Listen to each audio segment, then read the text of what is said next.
my hunch says that's your drop off. It costs almost the same amount to ship the product as it does to buy the products. Are we still living in the look-alike D2C era? Don't you feel like everything is like kind of beige? I do think brands have the best intentions with bundles, with subscriptions.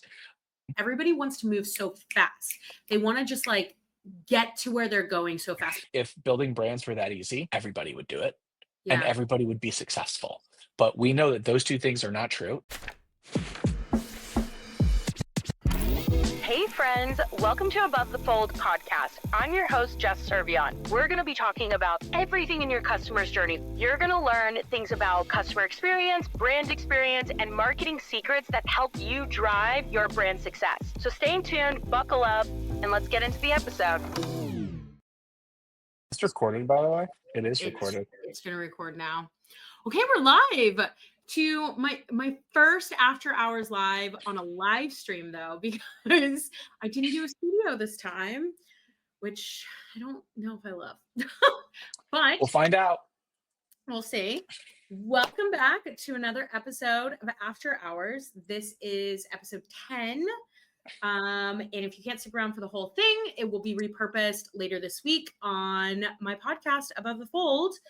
I am joined by one of my homies, Patrick Johnson. He's going to tell you who he is because he's worked with a lot of different brands. He's a baddie. And we also have a group chat called The Complainers where we complain We about do. all sorts of e-commerce and D2C stuff. Patrick, tell everybody who you are. Yeah, I'm Patrick. Thanks for having me, Jess. I've worked in the e-commerce space for a while now. Started off as an engineer at Red Antler, started an agency called Progress Labs, working with a buddy on a basketball apparel line called Dear Summer. So I've done and still do a bunch of shit. Thanks for having me, Jess. Yeah. Well, this episode, I really want to get into Shopify AI, tariffs, myths around brand storytelling. And honestly, I want to ask you why most D2C sites feel like homework and they're all not that great. So, you ready to get into it? I hope I have either good answers or enough people say that I'm a dumbass when I respond to these things. I'm down for either. Okay, well, let's start with this. Let's start with just what you're seeing in the trenches. What are most brands still getting dead wrong in 2025?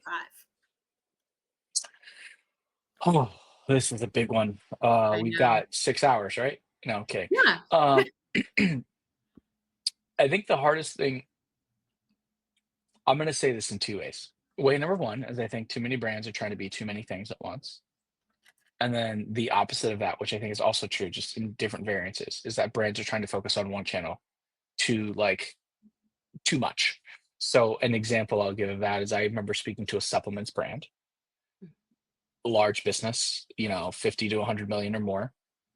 Their website hadn't been touched in 5 or 6 years, but their add to cart rate was massive, and just they had really, really good like advertisements, and the paid media was just cranking. That's where their founders. That's where their founders had their expertise. They knew how to do that to a T. It's an international business too, U.S. and in Europe.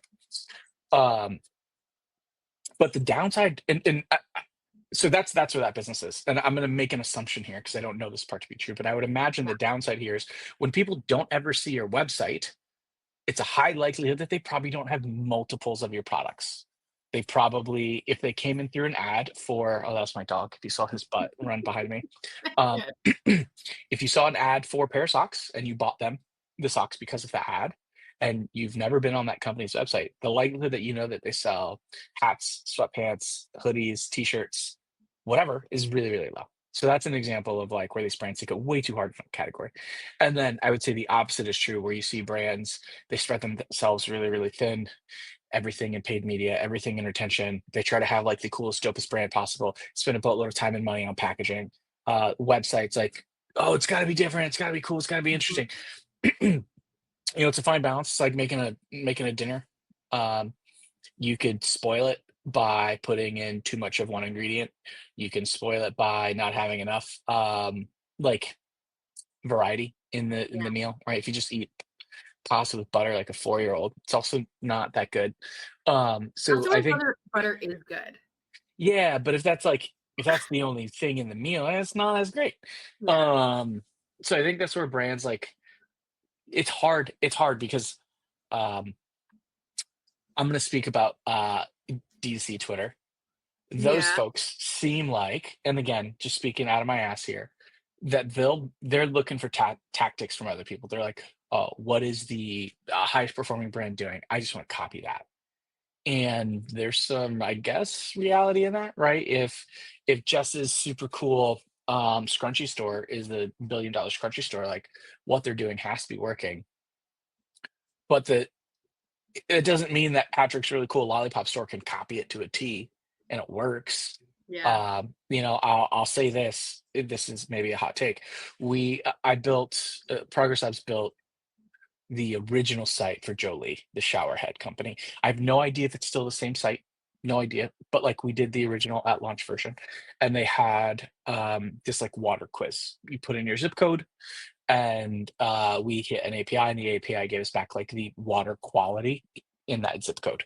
Yeah. And they used it as like an interesting new way to get customer data, but also give customers some useful information that was pertinent to their space. The amount of brands that I spoke to after that, they were like, "How can we build that?" And I'm Yeah. like, "I get it. I understand. There's an aspect of this that like customer acquisition is customer acquisition, especially emails. You could, all that kind of stuff. Totally understand it, but like that was unique to Jolie. Yeah. If Jess's showerhead company is gonna do that, I don't know. Like, It's not sure, well, okay, I it'll agree with probably you. work, but I like it's not I interesting anymore. I agree with you that it is unique to Jolie, but like here's a brand that nobody really ever hears about, Hydroviv. Hydroviv. That before Jolie was Jolie, I utilized Hydroviv for my water filters under the sink and in showers. That's like actually how I like knew a lot about like water filtration at home, right? But they Gotcha. actually had the same concept. The only difference is they were an unsexy website.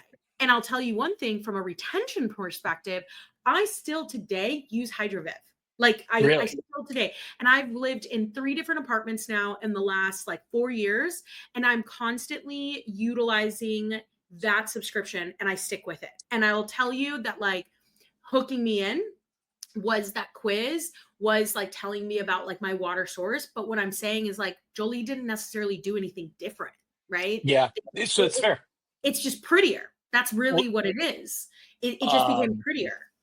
a fun there's a good it's I barely call the book 22 Immutable Laws of Marketing. I read this in college.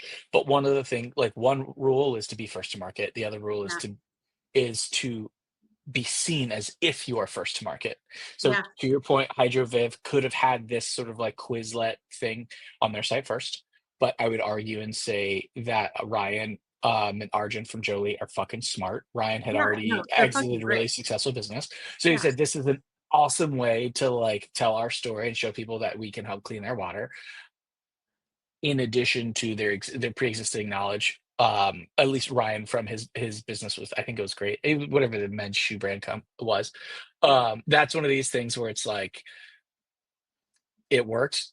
To your point, Hydroviv may have had it first, but it seems like Jolie's doing pretty well still. So it's Yeah, like for cool. sure. And then all Uh, these I hate to say it, but copycat brands that have again perception wise look like they came after Jolie who are asking for the same thing. And it's like, yeah, I guess. Sure. Yeah, let's do it. All right.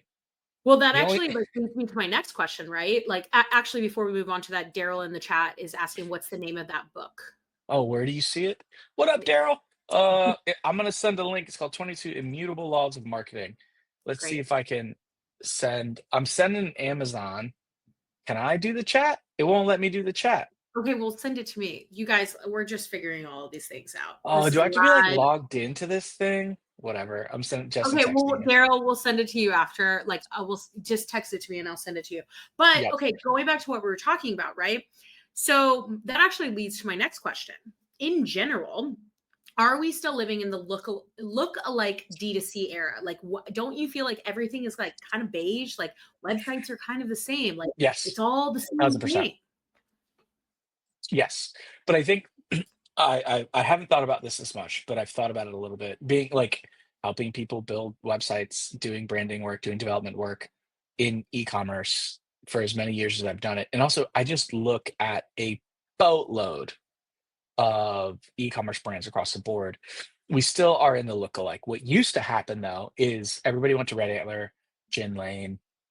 I'm sure there's other agencies I'm forgetting about because I can't remember all the agencies of the I'll call it the Everlane era. Um, Hold on. Go Something ahead. just happened on my computer. Okay. Yeah, Okay. what's up? Sorry. I go ahead. Okay, Everlane. Um, so I call it the Everlane era where people were going to like Yeah. these branding agencies to get certain things done. And when I was at Red Antler, they were still like Red Antler produces great work.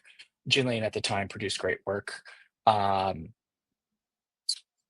Evan Emmett now has Little Plains, produces great work, but everybody had access to so much money that it didn't matter. Mhm. And at the time, right, like this was like early stages of like Facebook ads going wild, going ham. This was pre iOS 14, so you could actually track users much better than you can now. So the marketing dollars went a little bit farther. And at that point, it was like, I'm going to sell you a mattress, and the differentiator is the advertising, is hopefully the cost, and then also like we're going to make it look like it's a fucking luxury product. Who knows if it is or not? I don't know, but that was the idea. And then what ended up happening was like removing the middleman just created a bunch of space for us to shove marketing dollars, ad spend, which could be the same as marketing dollars, customer acquisition, branding agencies, packaging, blah blah blah blah blah blah blah blah blah. That now people are like, we just need it to convert, and they're spending, in my opinion, less money on their website because it is the end of the funnel. It's Yeah. always been the end of the funnel, but you wanted it to look appealing, to be memorable. Now people are like, nah, man, we're spending so much money everywhere else that we want the end of the funnel to be as clean and clear as possible. Yeah. And we just want people to get through it. Yeah. I But understand it. I don't agree with it, but I understand it. I mean, I don't agree with it. Like on my end, right? Like, so a lot of my work comes from like the post purchase retention, user experience, customer experience point of view. I'm like, my line about retention is you bag them, we cook them. Like, but I mean, like, that's true, right? And I think about a customer's experience in like the website. But what I do find interesting, and I agree with you in the sense of like, okay, people don't want to necessarily put a lot of money into these websites. They don't want to do all the things. But what's interesting flip that I'm seeing with our clients right now is that they are spending a little bit more on tech stack. They are putting quizzes in. They are investing in like AI on PDPs or, AI, like conversion bots through Gorgeous, this, that, and the other thing, right? But what I find interesting is that nobody has ever really spent a lot of time with it. So it's a lot of like testing and iterations. And so nobody actually knows if these things work. And the only thing that's do tell you if they work is tools like a heat map or tools where it tells you like your user's experience, but it's a very SaaS like point of Yeah. view. And it's not necessarily an e-com point of view. Like SaaS companies really invest a lot into like their website experience, talking about like, yes, the positioning and messaging, but like, how do you interact with their tool, right? And then we take that into e-commerce, but people like, they want it simple and they want to be able to purchase really quickly, but there's so many Shopify apps to add onto your website. And then your Yeah. tech stack gets so bloated by so much cost because nobody actually knows how to use them really well. That was a hot take. So no, I mean, you're spot on. I think this goes back to the chasing fire trucks situation that happened in ecom where, let's use Rebuy as an example. It's a great tool. It's Yeah. fantastic. It used to be really hard to make some of the features that Rebuy has, Yeah. right? And let's use like the free shipping progress bar, right? You need to get $50 in your cart, and once you do that, like confetti blows up on the screen and you get free shipping. Fantastic. Yeah. That was custom. Then Rebuy came around, it wasn't custom, and they cost $10 a month or whatever it was. It was great, fantastic, everything worked. And then I'm making it up. Lalo does something crazy and cool in their cart, and everyone's like, "Oh my god, I want this!" But Rebuy doesn't have it, so then they hire a developer, and then they can't use Rebuy anymore, or the developer figured out how to shove it into Rebuy or something like that. And then somebody else wants it, and you would see this sort of like chasing fire trucks situation where a lot of brands want to capture on the same feature sets because they see it's working for other businesses, so they want to replicate that. And it works until you end up in this position where either the SaaS like subscription costs way too much because you're Mhm, not getting enough out of it. mhm. You pay for rebuy now. I don't know what rebuy costs. Let's pretend rebuy costs $500 a month. I have no idea. And you only use it for one feature, and that one feature is you giving money away for free, i.e., free shipping. You're like, what the fuck? Like, why? It's not worth it anymore. Yeah, But you're also like, but I don't want to pay a developer because I hear it on my Slack channel that customer development's really expensive and it's not sustainable, and I could spend my money better off elsewhere. Blah blah. So I'll just keep paying for rebuy. Um, and then the flip side of that is the person who tries everything. I remember working with a brand a while back. They A/B tested every single buy now, pay later service that was on the market. interesting. They're not doing anything differently. Yeah, And for what's worth, I wasn't in all of the conversations that led them down that path. But when I look at it at the on the outset, I say Sizzle, Sezzle, whatever, Klarna, Afterpay, Affirm, uh, Joe Blow, Joe Schmo, whatever. Like they're all not all of them require debit cards. None of them can use credit cards, and they're just like breaking up payment. Like I would be surprised if one actually A/B tested better than the other. On top of that, in this particular instance, the A/B test was like a week long. yeah, Not getting it's not. So I think brands. And I totally get it. You want to try to put yourself and your business in a position to succeed yeah, as best as possible, as quickly as possible. But I think when you sort of do this willy-nilly, or when you don't look at the long-term investment, or if you don't understand how to capture the data and then make decisions and actually make an impact now or in the future with the data, then I don't want to say you're wasting money because I'm not on the brand side yet, but it feels like a half-baked thing. I'm going to give you a quick example of something. yeah. Um, um, we worked with a brand a while back where they had, let's call it a 4%. For what's worth, I'm making up these numbers just like really to Yeah, illustrate of the course. idea, but this is a very real situation. They had like a 4% add to cart rate, but they had like a 20 or they had a 4% conversion, like a 20% add to cart rate. So it means 20% of their visitors on their website added something to cart, massive, but then only 4% of that 20 actually converted, and they couldn't figure out what the fuck was going on. They're like, our conversion rate isn't good. And I was like, wait a second, let's look at this. And the way I think about this is like when a user's on the website, that's the UX, that's the copywriting, that's the imagery, that's the product information, it's SEO, all that good stuff. That's what we can control there. And then when a user or customer at this point gets to the position where they're entering their credit card information, they're entering their shipping address, the design and development counterparts can basically touch 0% of that, right? Like you can do it through apps and stuff, but like you can't remake a Shopify checkout. It's impossible. It's locked down. It's how it's built on purpose. And Mhm. I remember looking at their site and I was like, wait a second. I was like, what's your most commonly purchased product? And they're like, it's X. And X costs $20. All right, cool. So I go through the flow and I'm like just poking around. And I'll be the first to tell you that this was a gut instinct. So they didn't end up taking me up on this test. But when I got through the flow and I looked at all the stuff, the most purchased product was $20 and their shipping was $18. Wow. Yeah. And I'm like, that my hunch says that's your drop off. That's it right there. It costs almost the same amount to ship the product as it does to buy the product. So you double in cost. And it's not a large product. It was like had to do with like refrigerated shipping.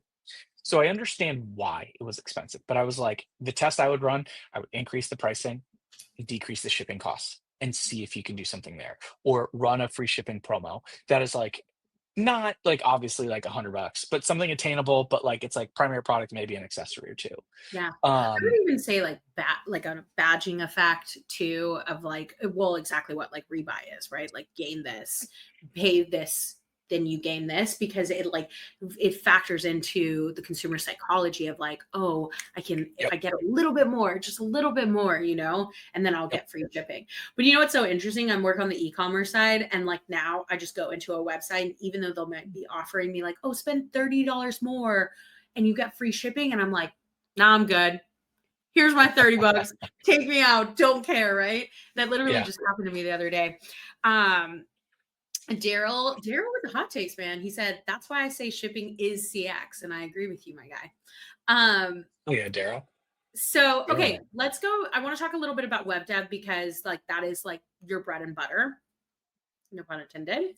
But a little bit more about on this subject. What do you think the most overrated feature you keep seeing brands ask for on, like, what is the most overrated feature that you keep seeing brands ask for when you're doing site builds? Oh, oh. Bundle builder, Mm, subscribe and save, and then free shipping. why? Why? Those are like the growth Yeah. hacks. um, it's so dumb. Sorry, it's not dumb, but like here's my take, and I'm semi spicy and all this, so bear with me. Yeah. Sorry, I finally have the thing open.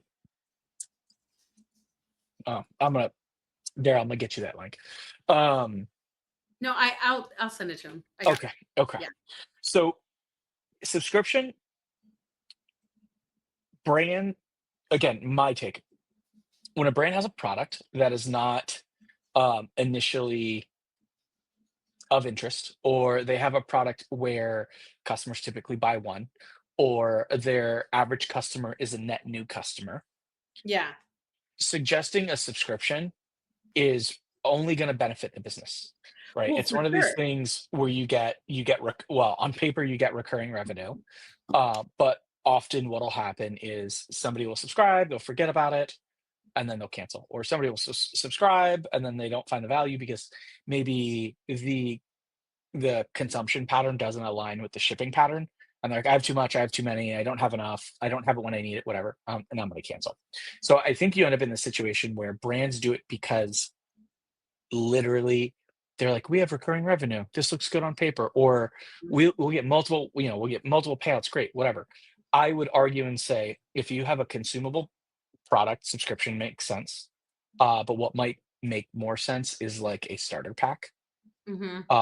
or not shoving, just genuinely not shoving subscription in someone's face. And maybe, and I'm making this up, I don't have any data to back this, but let's say you know that someone has purchased your product twice, then you kick off an email flow that says, hey, see that you purchased this twice. Just a heads up, if you ever want to get this on a regular cadence, check out our subscription. Yeah. Um, so Well, there's I feel that like one. that's more honest. I feel like that's more honest because a lot of times what you see is that like subscribe and save is always automatically selected. And so I work in the world of like CX and retention, right? And so I'm dealing with like what customer feedback is, why are people churning out? And 9 times out of 10, and this is just like an arbitrary like number that I'm giving you, but I can tell you 9 times out of 10, people are churning out because they didn't realize they subscribed. Because you're forcing them into that subscribe and save. And so what I actually educate a lot of my clients on is more of like the retention and the education perspective. I actually do like your idea of like not necessarily a bundle, but like a kit, right? Like building a kit first of like the things that you really need. If it's like a supplement company, maybe it's a kit or a bundle of like what are things that I can habit stack, and then educating your customer on why you need those things, and then taking them down a funnel of like now go and subscribe for it. Or Yep. if you do get somebody who does do the subscribe and save, maybe because they wanted a discount, whatever, most of the time that's on the other side of it, right? Like most of Yeah. the time people want a discount.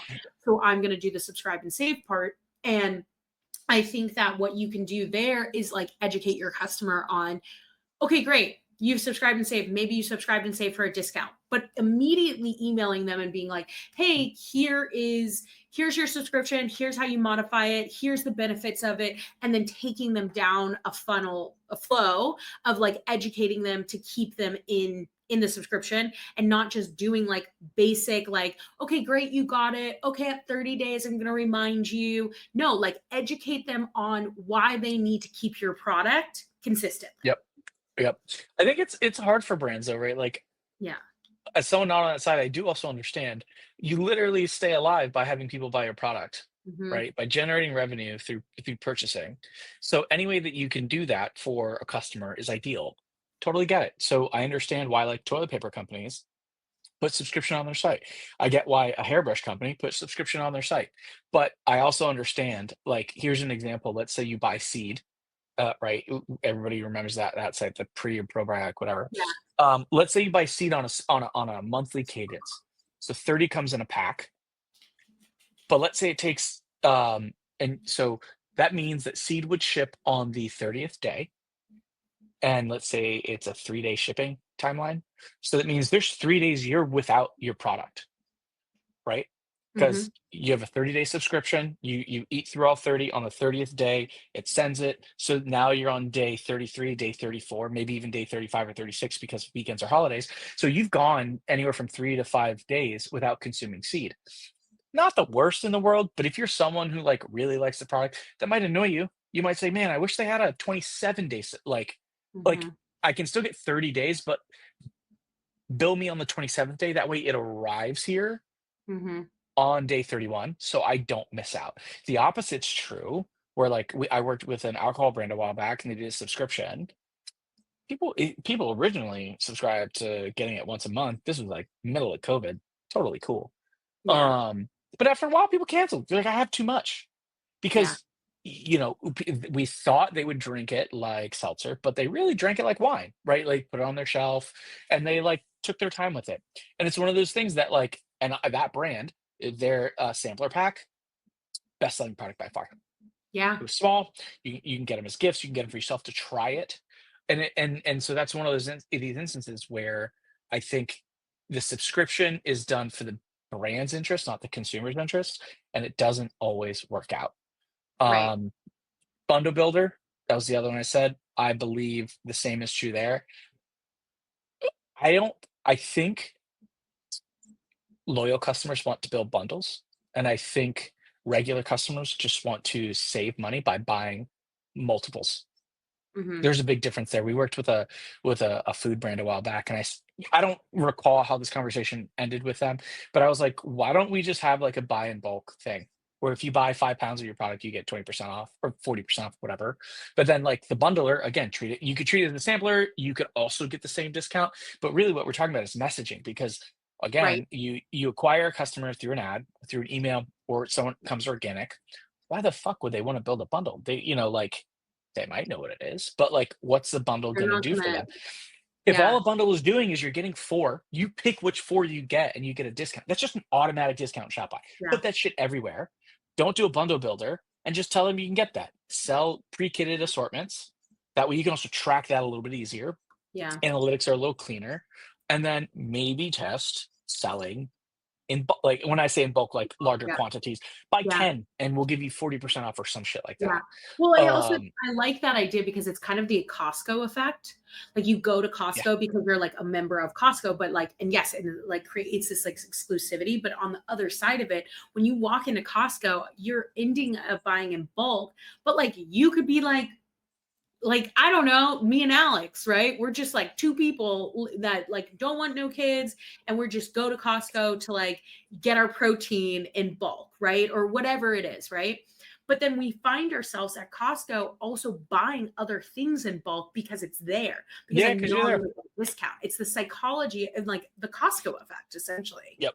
Yep. So it's yeah, I don't know. I don't think bundles are bad. I think everyone has the same bundle, like the same UX for building a bundle. I think what would make more sense is doing it through like you can have a standalone page. You can also do it through a purchase experience. So Hmm. and it's no different than automatic discount. If I buy product A, product B, product C, product D, it's like, oh, you little did you know, but you built a bundle. We did this for a brand called Fulton. It's a cork-based, shoe insole, really comfortable and great for the environment. But Hmm. it's one of these things that, like, if you buy we built this custom a while back, but they have a mini cart experience where you put one item in the mini cart, the upsell changes dynamically based off of item in the cart, quantity in the cart, and then cart total. But you could get to a point where let's say you have 2 or 3 insoles, and they'll say, like add one more for bundle savings. When you click that, we take the items that are in your cart, automatically add them as selected items in the bundle. That way, you only have to add the last one. You don't have to go re-add everything again. And then you quickly convert, in theory, would quickly convert someone to a bundle purchaser. They get the bundle discounts and they're buying more. And it was a nice way to not shove it in people's face. Yeah. So I think that there's other ways that you can do bundle based pricing or promotions that'll make life easier. And then Yeah. the other thing Well, is, oh, go wait, ahead. let me say one more thing. Yes, I do agree with you, but I also think that like people are starting to get really lazy when it comes to like bundle pricing architecture too. And I think that like and this is just a hot take from me, I just see that it's like, oh, okay, great, I'm going to do 10% off, or I'm going to do 15% off. But I think what people really need to do is like think about the architecture of your bundle strategy or your Costco effect, buy in bulk, right?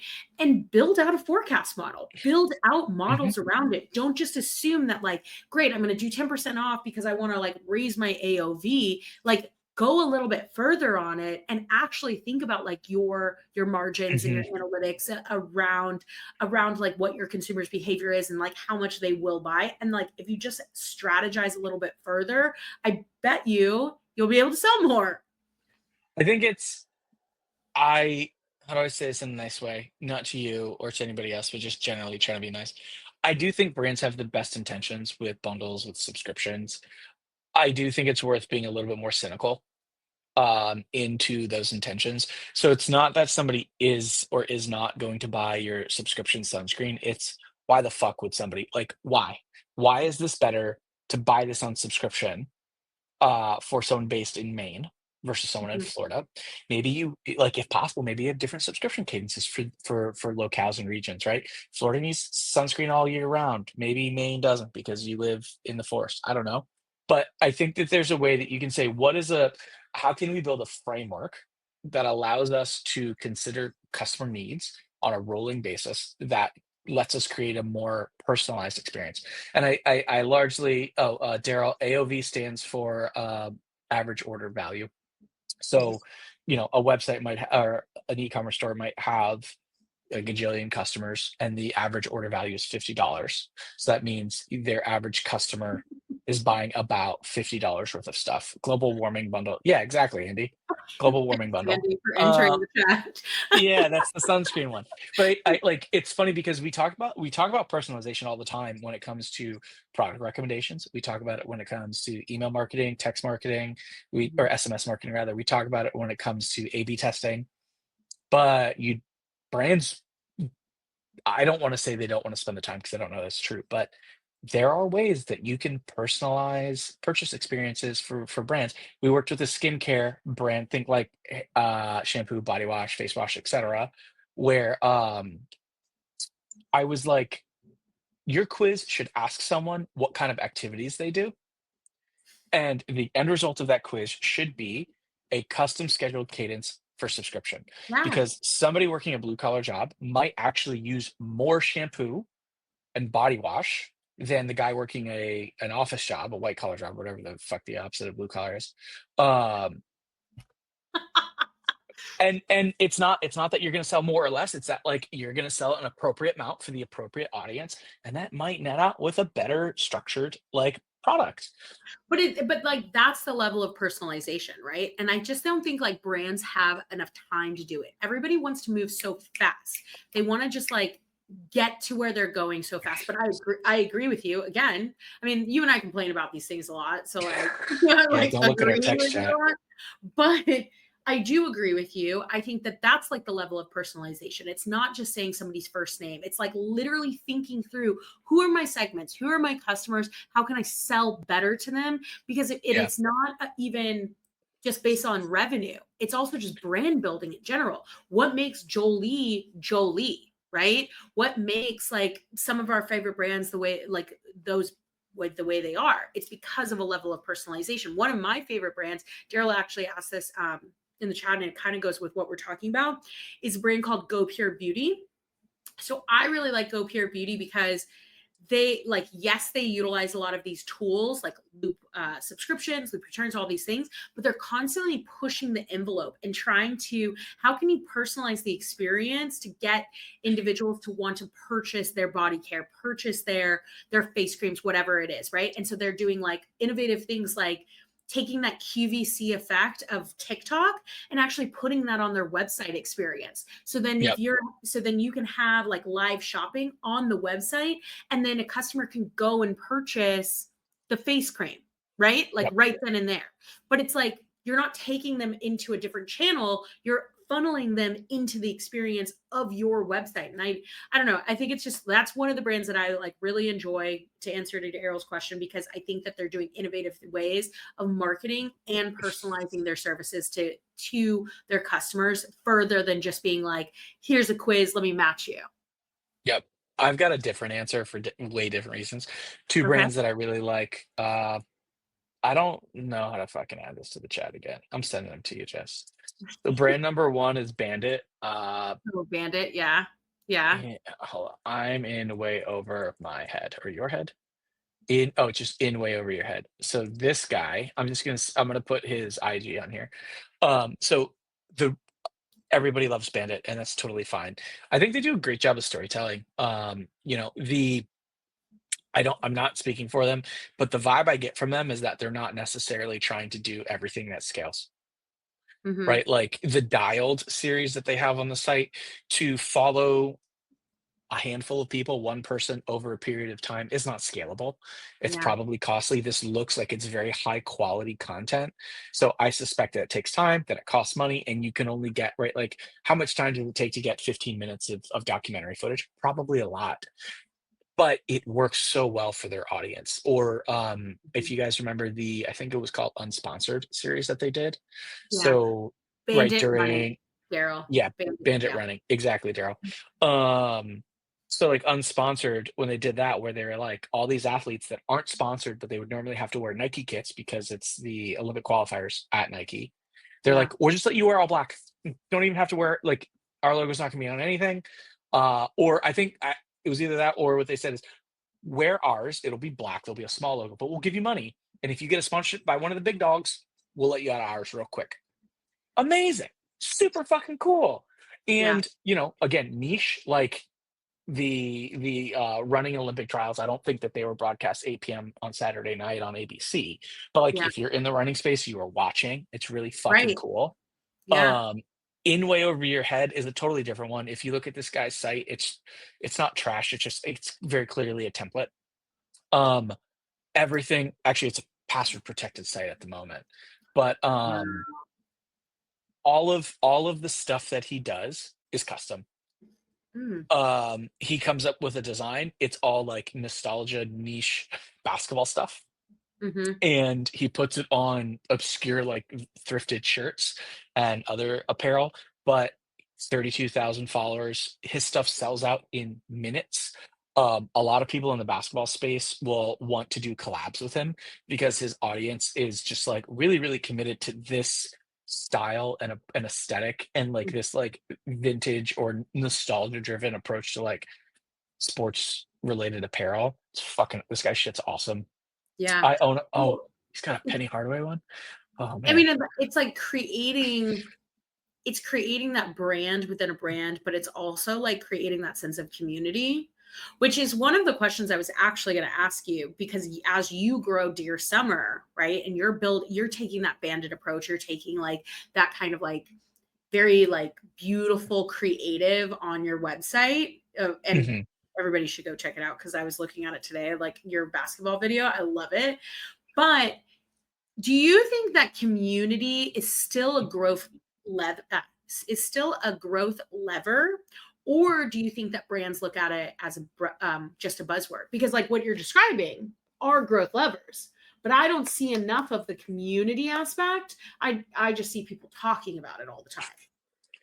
Um, I don't know if I ever told you this, but I have a degree in PR. I worked in PR, then I worked in digital strategy, like early days when community was like just starting out. So Yeah. I'm not an expert in it, but I have small amounts of perspective. I think back in the day, community was like, how can Coca-Cola be an active contributor or just an everyday presence in the soda pop Facebook online community? Or how can Coca-Cola start the soda pop community and have people congregate there and hang out there? Mhm. I think a lot of brands want that. A lot of brands want people to create content or to Mhm. talk about their brand. Like no one's talking about who gives a crap toilet paper or real toilet paper. What they're talking about is how the toilet paper ripped and they got poo on their finger, right? Big Mhm. difference. Um, Or whereas Tushy. They're talking or the Tushy I is a don't great. I don't even like, does Tushy have a community? I don't think so. Yeah. I don't think people hang out on the internet and like all they do is talk about fucking bidets. I think when someone goes to their house and they're like, "Oh shit, yeah," they're like, "Oh my god, I love Tushy, it's great." Yeah. That's fantastic. But to me, this idea that every brand has a community, I think is bullshit. I think what's more realistic is that a brand can support pre-existing communities. Let's look at Mod Yeah. as a good example. Mod is in the sexual wellness space, and Mhm. adjacent to that, sexual education space. Um, they do their best to show up and support people in both of those environments. Doesn't matter how, I don't, I can't speak for the Mod team directly, but the impression I get from them is their whole take is if you're interested in speaking about sexual wellness or sexual education and you need help, we'll help you. Yeah. Bias or not, we don't care, but we'll help you. Look at like Bandit. Bandit is like, we're here for runners. If you wear us or not, we don't care. Like, we want to help you run. Like, they have an app that is just on marathon training. You don't Cool. have to buy Bandit to download the app Be and a use part it. of it. When Bandit is at like run clubs, you don't have to show them a Bandit receipt. They're just like, here's some Gatorade. Like, keep on going. You got a PR, it's fucking great. So I think that is a more realistic version of community, which is hard for a lot of people to do. How does a Hard, yeah. supplements brand show up in a community that way? I don't Yeah. fucking know. I mean, I think well, maybe because I work so much, like I have so many health and wellness clients, but I think what I find a lot of supplement brands doing, and I appreciate just from me, I know you have your opinion about supplements, we're not getting into that. Okay. But what I appreciate about it from a supplement brand or a health and wellness brand, that's like something that like maybe I'm not a runner, maybe I'm not like, into who gives a crap, whatever, right? But what they do, I like when they show up for other athletes or other individuals. And I don't mean like community sport, like, oh, I'm going to give money to this family. Like, I think that that's like a one time thing. I think it's like showing up for a community in the sense of like, okay, if you're taking supplements to hair growth, right? How are you educating your customer? How are you getting involved in those conversations, like across the internet, but also across like any sort of conventions that are Yep. happening, you know? See, Okay. my take on some of this, sorry, is I'll give you, let's use a Deer Summer example. So we're hosting for now monthly basketball runs. So Yeah. once a month, we rent a court at like a nice place or nice enough place, usually indoors. That way, weather doesn't impact it. And we send out an email blast and we say, we've got a cap of 20 people or 18 people, whatever the number is. The run's going to be on May 20th at this location. RCP, free run. I just Yeah. want people to play basketball. Don't care if you buy it. Don't care if you know about us. We'll tell you in the beginning, hey, here's what Deer Summer is. Yeah. Here's what we're gonna, and it's a 2 minute thing in the beginning, and then for the rest of the 2 hours, you're there. I'll be the first to say that technically speaking, we do get emails via this approach. I haven't Yeah. sent a fucking marketing email out, and I don't know that I ever will. But I can tell you right now, we're not doing it to get emails. We're doing it because I just want to fucking play basketball. That's it. And Yeah. I think, yes, Daryl, I am a sports guy.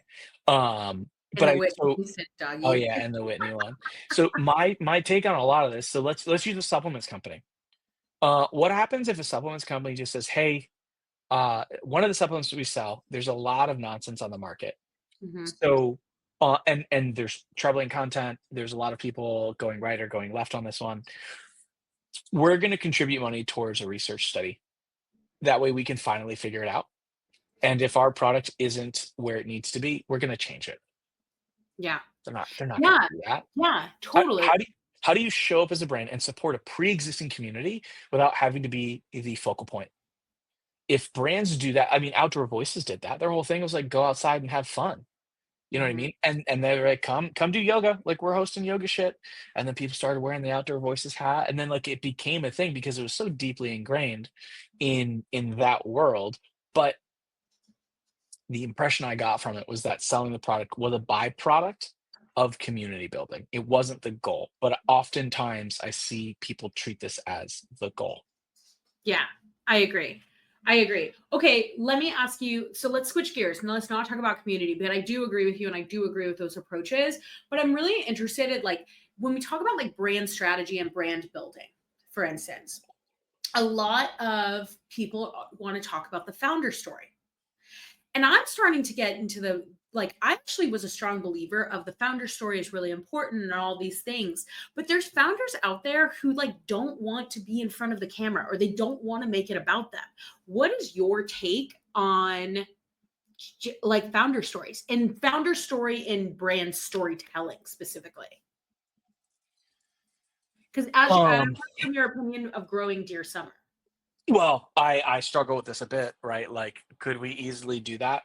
We Yeah. could. I don't fucking want to. I don't think I'll put it this way. I'm not in the best shape I've ever been. I'm in probably in the worst shape I've ever been. I'm 2 knee surgeries in. I've got a bum Achilles on one leg. What's my founder story? A guy that loves basketball's the thing I've done the longest ever. I'm not Mhm. playing as much as I used to, and I'm trying to build an apparel brand in the basketball space. Maybe people will pay attention to that. I look at I'll use another example, Minted NYC from Marcus. I don't know how to say his last name. I'm not going to try.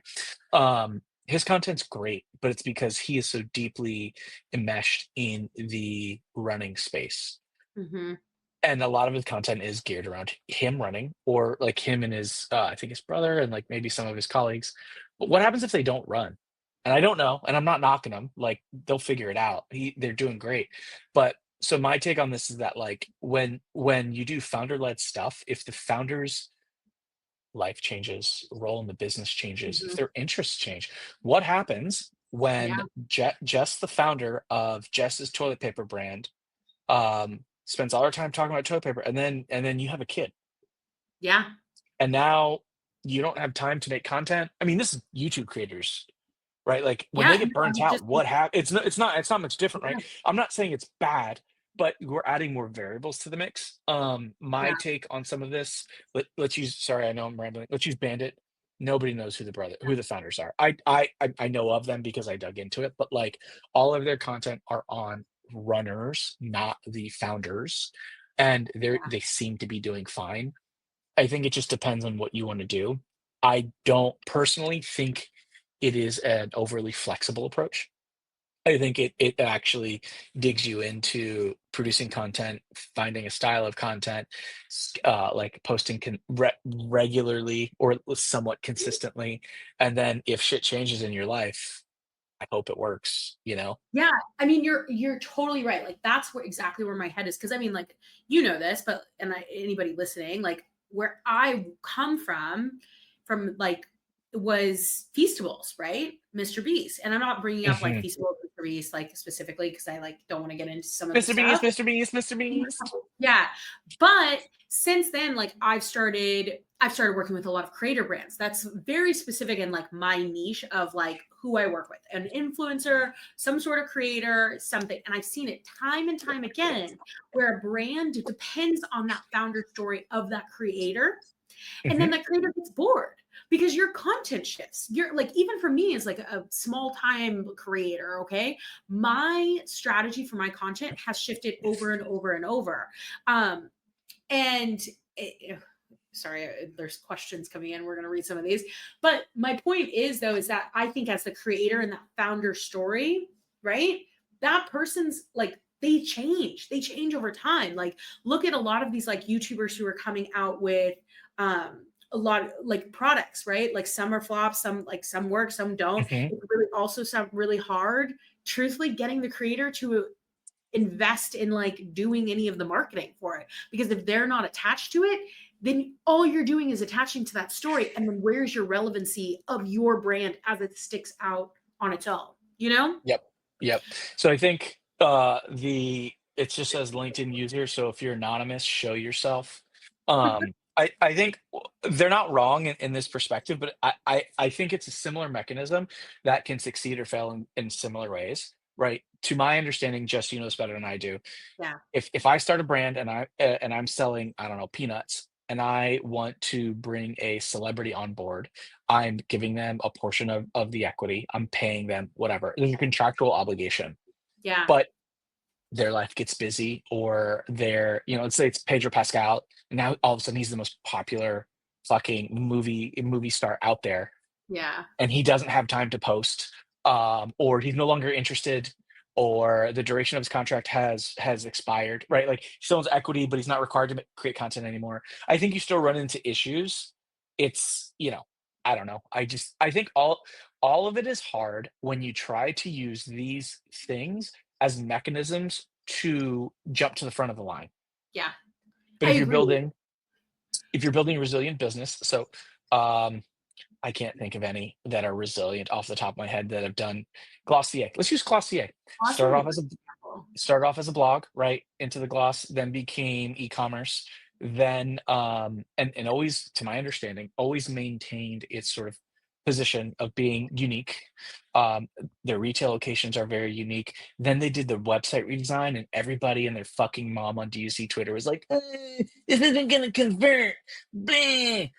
Glossier is fine, But everybody. I don't know but if you it does. know. It does. They're fine, okay?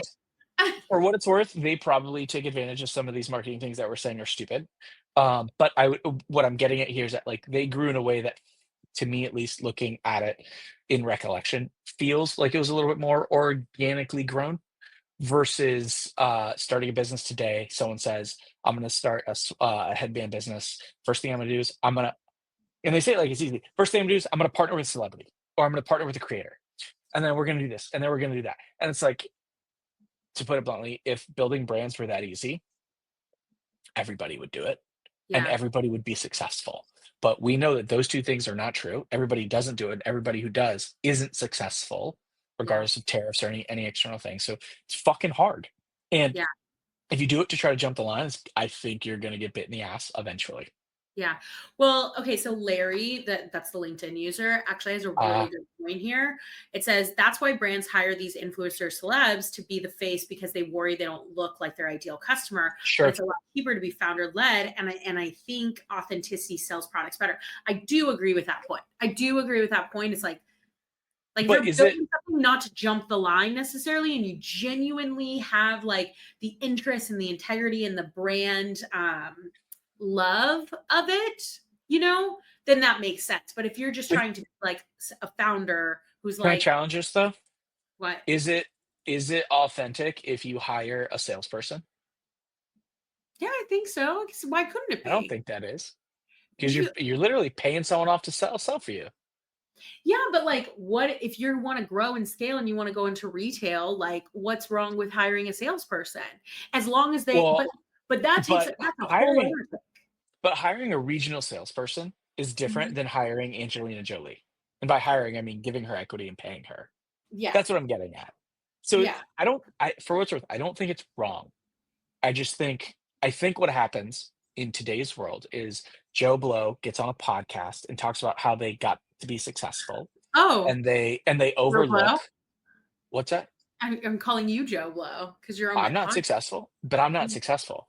But they're like, "Oh yeah, we were really strategic and blah blah blah and blah blah blah." It's like, yo, we got lucky. Kim Kardashian had our product in a video once, and it just fucking blew. Like nobody's gonna say that. No one's gonna say But we that's got not successful every on single accident. brand, though. That's not every single brand. Like I know some really great brand strategy people, marketers, salespeople who will slang a product.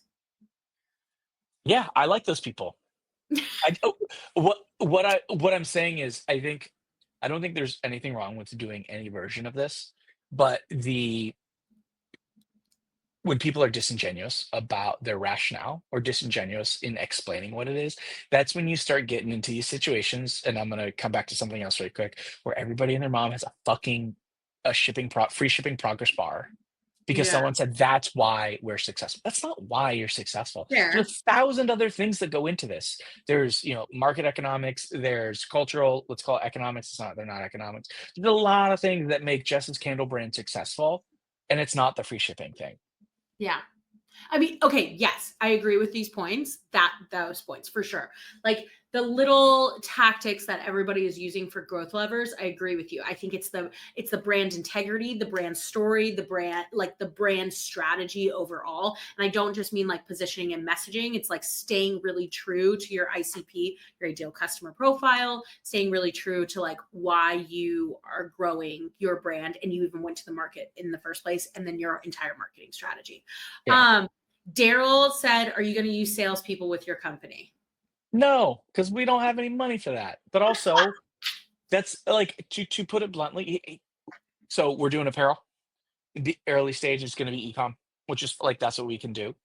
if we got to a size where it made sense to have regional salespeople or salespeople go to like trade shows, yeah, Yeah. because but like that's because I'm making this up. Let's say we need to hit 3 trade shows in 2 weeks, and that's what we need to do. Then that's what we need to do if we're at the position where we can do it. Or I'm gonna get my ass in a fucking car and drive over there. It's gonna suck, and I'm gonna do it. But I'm also not gonna get on the podcast and talk about how me not sleeping was the reason why was successful or failed. It's probably the reason why I would fail, not succeed. Well, sleep is the key to a lot of things, but we'll come back there. Yes. Okay, last question. What trends do you think will define the future of ecom? Wait, we didn't even get to Shopify AI. I wanted to ask you about It's your okay. No. I was gonna say AI anyways, not because we didn't talk about that, but because I don't think it's going to be a good trend. I think you're gonna see more sameness. Now, let me phrase this. I think AI is great. I just used it. I use ChatGPT. When I'm coding, I use code related LLMs and AI tools a lot. Yeah. The way I use it isn't to write code for me. It's often to like it's called rubber ducking. I'm talking to the thing to like get through a mental model, try to understand and break down a problem, that kind of stuff. And sometimes the code will be like, I think you're trying to do this. I'm like, God damn it, I am. I'm like, thank you. And I'll take it and I say thank you to the robot overlords. But Yeah. like you can in Shopify, I don't know if this is out yet, but I've seen like early demos of it, like in the developer ecosystem where Shopify has been working on using AI to generate Shopify themes. So Yeah. in that regard, I think you're going to see non-technical, non-creative founders leveraging AI a boatload, especially when Shopify allows them to, in this context of like, if Shopify lets you generate, if you describe your product to it, or you give it, looking at like this is a non-alcoholic beer can. If you gave Shopify a really bad photo of this, but Shopify could use AI to make a really great photo, I think brands are going to leverage that a lot more. Yeah. My opinion of that, though, is I think it's actually going to reduce creativity and it's only going to increase speed. Without us digging overly deep into this, the old like saying like good, cheap, or fast, pick two. I think everybody has decided good is out of the mix. It's cheap and fast. That's all that people on the brand creations or product creation side seem to care about, which hurts my heart a little bit. Because doing things well takes time or costs money, and nobody wants to spend time doing either. So Yeah. I think Or it's I just think really AI is going hard to be, yeah, and from a I money don't so perspective. I think time, money, and child and like complexity are good gates that you have to have the keys to get through. Yeah. Like look at here's a brand for Daryl or Thomas or anybody else. Look at a brand called Teenage Engineering. Oh, their shit's beautiful. Absolutely beautiful. Let me see how much this thing's cost. Champion was this O2. How the fuck? Where the fuck? All right, so this there is buy now. Sure. The amount of F bombs that $300 for this little EP 133 KO2. I don't even know Yeah. what it is. Oh, it's a sampler and sequencer and composer. Like that's pretty cool. This set is Yeah. gorgeous. I bet you this product took them a while to build. Yeah. Like This is this really is not an Ali. This isn't something that you get on Alibaba. You throw your logo on and then you try to sell it against like paid media. These It's guys have a very strong community backing them of people who like love messing with like these musical like technology instruments. I'm not in the space, so I don't know what it's called. And they build beautiful things. There's a bunch of people out there that like look at Dyson. Jess, you have much longer hair than I do. You probably know about these Dyson hair blow dryers, which are like $700 pop. yeah. Quality, man. Nobody's beaten them yet, Yeah. especially not somebody off of fucking Alibaba. Yeah. I mean, yeah, fair. Well, there's some dupes on TikTok Shop these days, but the thing is, that goes back to the last thing we'll say is there are dupes out there, and not the teenage engineering one, but like on the Dyson, there are dupes out there. But because Dyson has such like a beautiful site, a beautiful experience, and it has that little bit of that like brand integrity still intact. I trust them more that I wouldn't go and put my hair in like a dupe from TikTok, you know? Yeah. I Yeah. mean, when we had our son, We got our crib from Nest Egg, Yeah. $700, something like that. And I was like, I was like, I want to see where they're getting this from. It was made overseas. And I figured out, I think I know where it was manufactured. And that organization had their own e-commerce capability in like whatever country they were in, $200. Mm. And I was like, oh, I want to so bad. I want to save $500. But they didn't offer any of the warranties or Mhm. any of the, let's call brand promises that Nest Egg was offering. That gave me a peace of mind that Yeah. my son wasn't going to his crib wasn't going to collapse while he was in it. So I Yeah. spent the extra $500. It's totally fine, right? Like, also, like the amount of athletics, like basketball socks, I've sampled from Alibaba is a real amount but I use it for market, like not like product testing, right? Like if I know a majority of socks are made in China, they're all sort of the same in basketball. Like it's not hard for me to say, okay, I like this, I like that, I like this, and it works out. Yeah, for sure. All right. Well, Daryl wants to know what's the name of your brand. Oh, Daryl, it's called Dear Summer, We'll link it in the comments. dearsummer.com. Yeah, Jess, I'll text you the thing. Yeah. Um, there's nothing live yet, Daryl. If you're interested, sign up. Give me your fucking email, and I'll eventually tell you when it's going live, All right. and it'll be We're gonna great. have to think out some things on both of our ends. But Sweet. Patrick, thank you for joining me and having a hot take session. For anybody tuning in, if you want to hear the replay, you can hear it on Above the Fold on Thursday at 5 a.m. Eastern, baby. 5 a.m. Who's waking up that early? A lot of people. Yeah. And then tell people where they can find you. Oh man, I'm private in most spots now, but usually Patrick B. Johnson. So Patrick B as in boy Johnson, or like peanut butter jelly. So Patrick B. Johnson on most services. You can find me there. If I'm private, you can request, but I don't know. I don't know. We'll see. I sometimes follow LinkedIn. You can people. send her a LinkedIn message because we're Oh calling yeah, them. I'm a little LinkedIn hoe too. All right. Goodbye. Thank you so much. I appreciate you. Toodles. See you, team. Hold on. We're still live.